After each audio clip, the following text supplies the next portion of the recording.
ठीक है ना। तो देखो ये एग्जाम किसको करनी चाहिए, कौन सी आईएएस की एग्जाम, मैं वो बता रहा हूँ 90% वाले ने करनी चाहिए, क्योंकि उसका सिलेक्शन की जो गारंटी है ना वो बढ़ जाती है।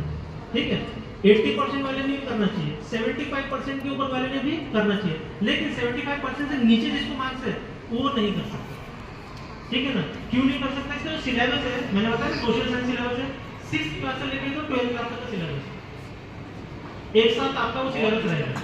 ठीक है ना, तो अगर अभी आप जैसे अभी 9th में 10th में आपको अभी कम मार्क्स मिल रहे हैं, 75% से ज़्यादा नहीं है, तो आप वहाँ पे कैसे कवर कर पाओगे। ठीक है ना, तो फिर से वही बात है, सबके लिए ऐसा कुछ नहीं नामुमकिन है। ठीक है ना, तो इसकी स्ट्रैटेजी होती है, हर एग्जाम की स्ट्रैटेजी होती है ना। आप 11th में जाते हो, फिर आप नीट जेईई की क्लासेस लगाते हो, 2 साल का ये रहता है, और फिर तीसरे साल में आप एग्जाम देते हो। सही बात है। तो इसकी क्या प्रोसीजर है, इसको तैयारी को लगते हैं मिनिमम 3 साल और मैक्सिमम 5 ईयर्स। ठीक है ना, तो इसकी तैयारी बेसिकली कब करनी चाहिए, तो हमारे यहाँ पे जैसे उन्होंने एक ही आदत है, ठीक है ना, और कोई किसी घर में कोई नहीं है, तो आप अगर अपनी सोसाइटी में आजू देखोगे तो आईएएस आईपीएस कोई मिलेंगे ही नहीं आपको, यहाँ कोई तैयारी करता ही नहीं है। एक्चुअली तैयारी किसको करनी चाहिए, 90% के आपको बच्चों को, लेकिन वो कर ही नहीं रहे, वो सिर्फ जा रहे हैं जेईई और नीट करने के लिए। अब मैं और बताता हूँ, जो बच्चा आईआईटी जाता है, आईआईटी कोई छोटा मोटा तो कॉलेज है नहीं, आईआईटी में गए तो आईआईटी में भी क्या ट्रेन कर रहा है, आईआईटी करने के बाद वो आईएएस की तैयारी कर रहे हैं। अरे भैया तुझे जब आईएएस ही करना था तो आईआईटी क्यों गया, तूने एक बच्चे की जगह निकाली, जगह वेस्ट कर दी ना उसने।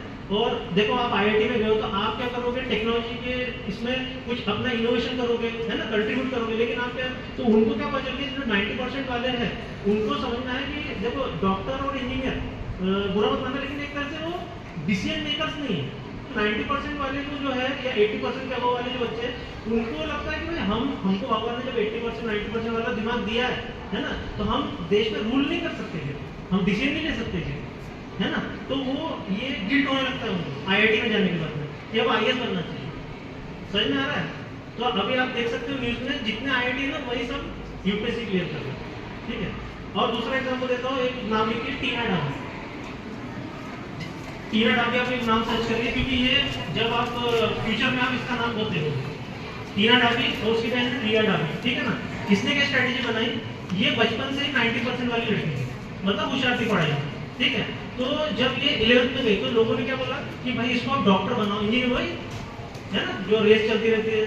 तो उसने क्या किया, उसके मामले में IPS, Indian engineering service, UPSC के अंदर इंजीनियरिंग की एग्जाम है, मतलब जो सबसे टॉप का गवर्नमेंट इंजीनियर होता है वो आईपीएस होता है, ये आईएएस है, इंडियन एडमिनिस्ट्रेटिव सर्विस, तो वो इंडियन इंजीनियर।